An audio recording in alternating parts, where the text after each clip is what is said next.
అన్న మేము నిజామాబాద్ నుంచి వచ్చినామన్న. నా పేరు రజిత అన్న. మా భర్త చనిపోయి 6 సంవత్సరాలు అవుతుందన్న. నాకు భూమి కానీ ఇల్లు పొలాలు జాగాలు ఎటువంటి ఏమీ లేవు. నేను కిరాయి ఉండి బతుకుతున్నా అన్న. మా అమ్మ ఒకతుందన్న, ఇంకెవ్వరు లేరు. మా అమ్మ వాళ్ళ ఇంటికి ఉండి బతుకుతున్నా. కాకపోతే టీఆర్ఎస్ వాళ్ళు నన్ను చాలా మోసం చేసిరన్న. అప్పుడు 3 లక్షల లోన్ వచ్చినప్పుడు 3 లక్షల లోన్ ఇప్పిస్తామని 5,000 లంచం తీసుకున్నాడన్న. ఇప్పుడు ఆ డబ్బులు అడిగితే బెదిరిస్తున్నాడన్న. ఆ ఉప సర్పంచ్ అని అతను బెదిరిస్తున్నాడు టీఆర్ఎస్ అయినా. మా నిజామాబాద్ దగ్గర డిచ్చిపల్లి బెదిరిస్తున్నాడు. ఏం చేస్తావో చేసుకో, ఏం చేయాలి అది చేస్తా అంటుండు. రేపు నాకేమైనా నా పిల్లలకి ఏమైనా ఆయనే బాధ్యత అన్న. అన్న రేవంత్ అన్న మీరు దయచేసి చెప్తున్నా, నాకేమైనా నా పిల్లలకి ఏమైనా ఆ విషయం మాట్లాడడానికి వచ్చిన ప్లస్ మా ఇప్పుడు మళ్ళీ ఇంకోటి ఏంటంటే మా ఆయన చనిపోయినప్పుడు ఎల్ఐసి డబ్బులు వచ్చినాయి అన్న. అవి మా పాప కోసం పెద్ద అయిన తర్వాత ఉపయోగపడతాయని చెప్పేసి 320 మంది రైతులన్న ఒక ఫర్టిలైజర్ షాప్ ఉంటుంది మా ఊర్లో, అతని దగ్గర పెట్టిర్రు. 18 కోట్లకు ఆయన ఐపీ తీసుకొని మాకు కూడా ఐపీ పంపించిందన్న. ఆ డబ్బులు రాలేవన్న.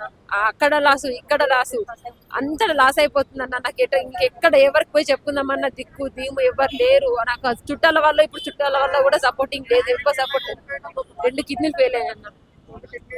ఫెయిల్ అయ్యి చనిపోయింది. ట్రాన్స్ప్లాంట్ కూడా చేసిన. మా అత్తమ్మ కిడ్నీ తీసి కూడా నిమ్స్ హాస్పిటల్లోనే వేయడం జరిగింది.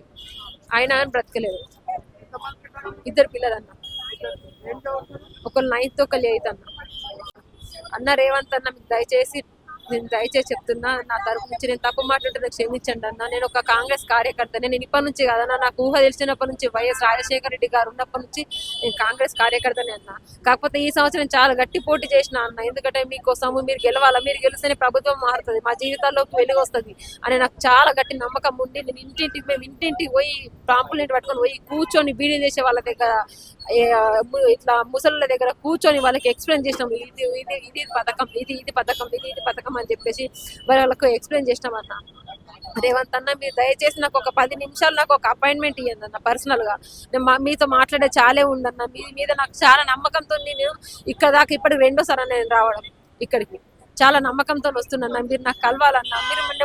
మీరు డ్వాక్రా మహిళలది మీటింగ్ పెట్టినప్పుడు అక్కడ కూడా వచ్చినా అన్న. కాకపోతే అక్కడ కలుసుకోవడం టైం లేదు, అప్పటికి టైం అయిపోయింది కాబట్టి నేను కలవలేకపోయినా.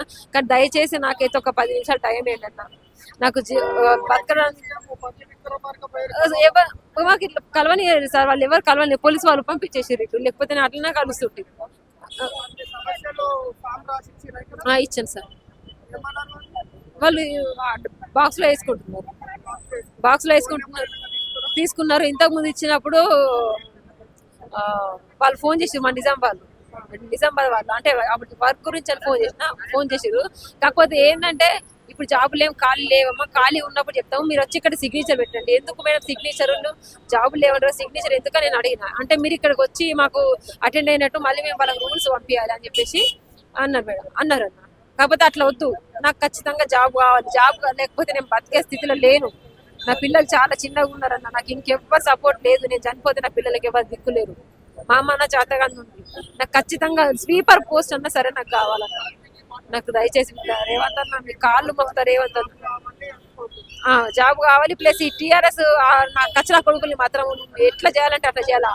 ఎంత వేస్ట్ ఉండవులు అంటే అలా మా ఎమ్మెల్యే ఇంతకుముందు కాంగ్రెస్ హయాంలో లేనప్పుడు టీఆర్ఎస్ హయాంలో ఉన్నప్పుడు ఎమ్మెల్యే కొడుకు జగన్ అని చెప్పేసి ఉంటాడు. అతనికి ఫోన్ చేసి జగన్ అన్న మీ టీఆర్ఎస్ కార్యకర్త ఇట్లా చేసిండు అని చెప్పేసి చెప్పిన సార్. చెప్పిన తర్వాత అడుగుతామ్మా చేస్తామ్మా అని చెప్పిండు.